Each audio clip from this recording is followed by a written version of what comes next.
Welcome to another episode of Globetrot in 5. I'm Rudranil Ghosh, and in this episode, we are going to discuss President Vladimir Putin's visit to India and the often overlooked relationship between Russia and China. Well, many of you would be wondering that why am I talking about the Russia-China relationship when President Putin is actually visiting India? Well, let me tell you that this visit by President Putin has two very important strategic implications. Number one, President Putin, through this visit, wants to show the whole world that Russia is not diplomatically isolated. For after the beginning of the full-scale Russia-Ukraine war, Russia was heavily sanctioned by the West. It was somewhat diplomatically sidelined, and President Putin, through this visit to India, is trying to show that no, that is not the case, that Russia is very much involved in international diplomacy. It cannot be isolated, and a country like India welcoming him with the red carpet shows that Russia is very much a key member of the international order. The second message that President Putin wants to send is actually to Beijing. Now, this is really crucial because since the start of the full-scale Russia-Ukraine war, China has been a huge supporter of Russia, not only in terms of diplomatic support, but also in terms of providing Russia with the equipment, with the components that it needed to carry out this war. In fact, several studies have been done to show that China has helped Russia circumvent many of the sanctions that were imposed by the West on Russia after the beginning of the Russia-Ukraine war. And therefore, today, China, through its material supply, substantive material supply to Russia, has sustained Russia's war machinery, and this in turn has made Russia extremely dependent on China. This, however, is something that bothers Russia. Although in public, Russia and China say that they have a limitless friendship, a limitless compact. However, both countries think long term, and in the long term, Russia really is not comfortable with this over dependence on China. True, currently Russia needs China. Without China, Russia probably wouldn't have been able to sustain this war in Ukraine. However, in the long run, Russia does not want to be subservient to China.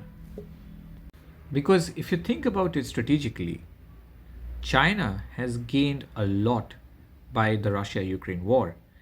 It has embroiled NATO and the US in a war which seems to have no end, thereby weakening NATO's resources and at the same time making Russia completely dependent on it.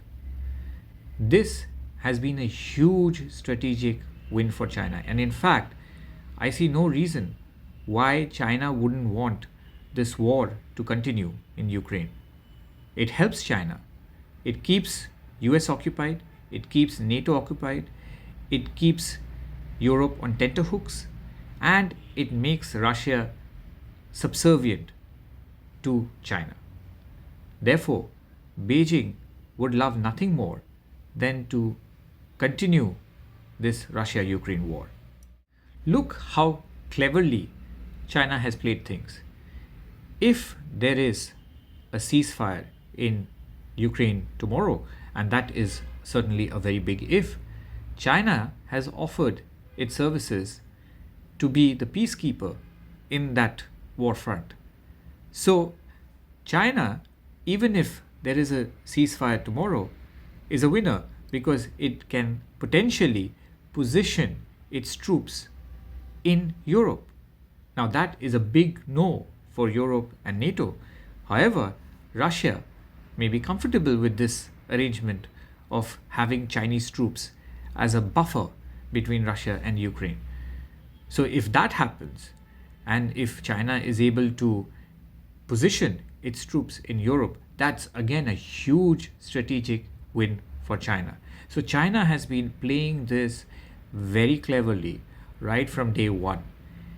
US knows this, and that is precisely why Trump wants to separate China and Russia. And this has been his thesis right from when he was the president in his first term.